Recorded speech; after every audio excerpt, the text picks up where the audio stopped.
Hello tout le monde, je vous retrouve aujourd'hui dans une nouvelle vidéo pour la dernière vidéo bilan de l'année 2022. Donc je vous ai déjà proposé le tag de l'année, le tag rétrospective 2022 et mon top 5 des palettes pour 2022. Et donc aujourd'hui on va faire le tag de l'année 2022. Donc ça va être assez court comme vidéo je pense, puisque comme vous le savez j'ai été quand même beaucoup moins assidue niveau beauté cette année. Et donc forcément il y a pas mal de questions où je vais pas trop pouvoir répondre. Donc voilà, ça va être assez rapide à mon avis comme vidéo. Voilà. Alors on va commencer tout de suite avec la question numéro 1. La marque de maquillage qui est sortie du lot cette année selon toi? Alors pour moi, celle qui est sortie du lot cette année, je dirais que c'est Anastasia Beverly Hills. Parce que j'ai beaucoup aimé leur sortie, notamment la palette nouveau, qui est une de mes palettes favorites de l'année. Vous le savez si vous avez regardé ma vidéo précédente. Donc je vous la remontre très rapidement pour les personnes qui ne la connaîtraient pas. Donc c'est cette palette là, c'est une de mes palettes favorites de l'année, gros coup de cœur.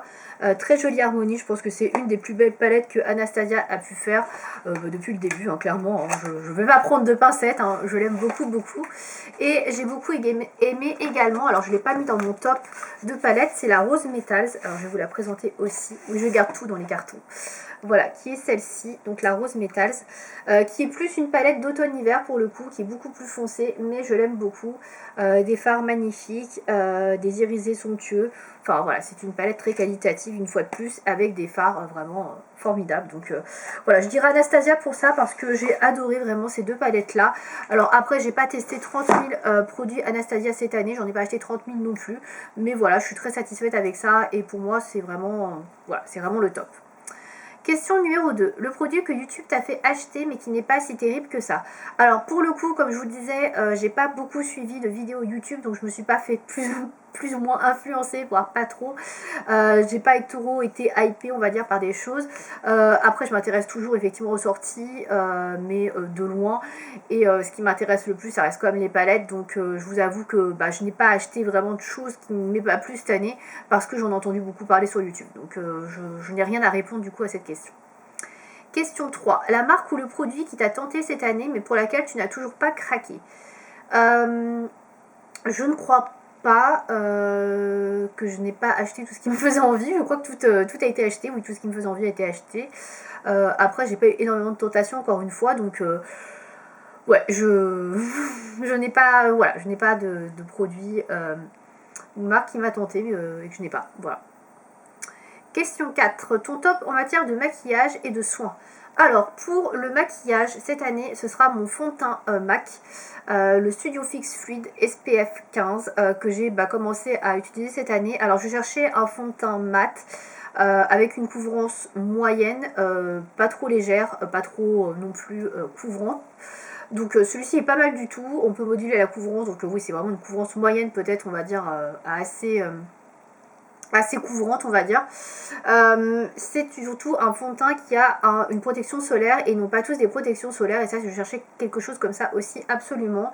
Je voulais aussi un rendu mat parce que j'ai la peau qui est comme tendance à briller assez rapidement, donc celui-ci me convient très bien. C'est le fond de teint que je porte quand je vais au travail.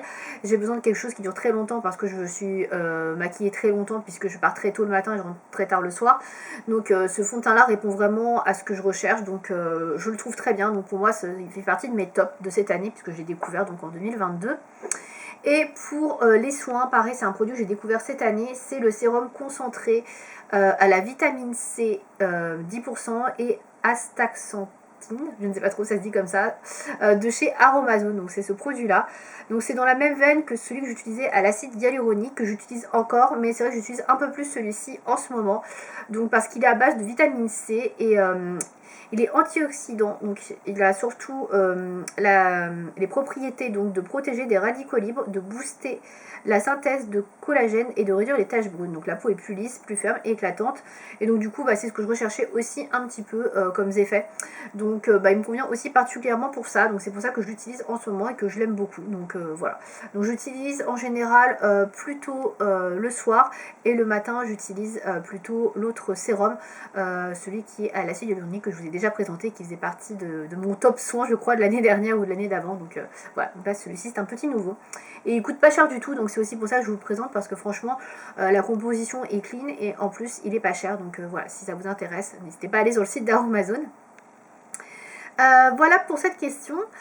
Question numéro 5, un indispensable ou une découverte capillaire. Alors, ce sera plus un indispensable qu'une découverte, puisque je crois que je l'utilisais déjà avant, c'est le Magic Retouch, donc je vous en ai déjà parlé dans la vidéo rétrospective, oui, de L'Oréal, voilà, que j'utilise en teinte, je crois que c'est châtain, voilà, donc c'est un mascara pour cheveux, qui me sert en fait entre plusieurs rendez-vous chez le coiffeur pour espacer, on va dire, les rendez-vous chez le coiffeur, pour aller me refaire colorer les cheveux, donc voilà, du coup j'utilise ce produit là, et effectivement c'est un produit que j'aime beaucoup et qui est devenu un indispensable, hein, clairement.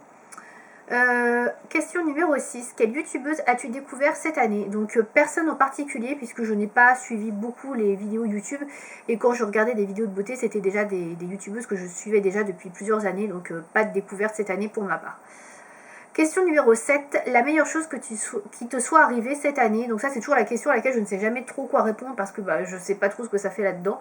Donc du coup toujours, hein, je ne réponds pas, je ne sais pas, voilà, I don't know. Question numéro 8, la marque soin que tu as pu davantage découvrir. J'ai pas testé de nouvelles marques soins cette année puisque j'ai tourné toujours avec les mêmes que j'utilisais avant, c'est-à-dire Aromazone. J'ai recommencé à utiliser des soins qui étaient chez Yves Rocher mais je connaissais déjà. Donc il n'y a pas vraiment de marque que j'ai vraiment découvert cette année. J'avais découvert la Compagnie de Provence l'an dernier et j'ai continué à découvrir cette marque cette année, mais voilà, c'est pas une nouveauté que je ne connaissais pas du tout avant. Donc là, j'ai absolument pas d'idée de ce que je pourrais vous dire parce que je ne crois pas avoir testé de nouvelles choses, une nouvelle marque en tout cas cette année. Question 9. La chose que tu as réalisée cette année et dont tu es fière. Alors, c'est pas hyper fière, mais j'en ai déjà parlé dans une précédente vidéo. C'est d'avoir réussi à mettre ce petit eyeliner liquide de chez Essence. Voilà, j'arrive à me maquiller avec. D'ailleurs, je suis encore maquillée aujourd'hui avec. Je le mets assez souvent, je l'aime beaucoup en fait. Il est noir très intense et en fait, il se retire beaucoup plus facilement que le feutre Better Than Sex que j'utilise de Too Faced. Donc, c'est pour ça que j'utilise aussi beaucoup. Parce qu'il est plus facile à enlever, clairement, des maquillages. Donc je l'aime beaucoup et je suis super contente d'avoir réussi à pouvoir le mettre correctement. Alors qu'avant, je galérais comme pas deux pour faire du liner. Et maintenant, je vais pas dire que c'est les doigts dans le nez, mais je suis hyper contente d'arriver à pouvoir mettre ce produit-là toute seule comme une grande, aussi facilement, on va dire. Voilà, donc c'est la petite fierté de l'année. Voilà, on va dire ça comme ça, la réalisation dont je suis fière. Voilà. Et enfin, la dernière question, la 10. Qu'est-ce qui te fait envie en matière de cosmétiques pour cette année 2023 qui arrive? Donc là, on est déjà en 2023 quand je vous filme la vidéo. J'ai regardé le site Sephora avant de faire cette vidéo et j'ai regardé un petit peu les nouveautés, etc., ce qui profilait. J'ai pas vu grand-chose, honnêtement, de très intéressant qui m'intéresse beaucoup. Moi, ce que j'attends avec impatience, c'est la prochaine sortie de palette de Natasha Denona, forcément, puisque j'aime beaucoup ce qu'elle fait en matière de palette. Et bien évidemment, Anastasia Beverly Hills, qui restent vraiment les deux marques que je suis principalement pour les palettes. Donc je vais suivre ça assez voilà, d'assez près, mais sinon pour le reste, il n'y a rien pour l'instant qui est sorti, qui me tente et que j'ai envie d'acheter là tout de suite maintenant. Donc écoutez, on verra bien aux prochaines sorties ce qu'il y aura.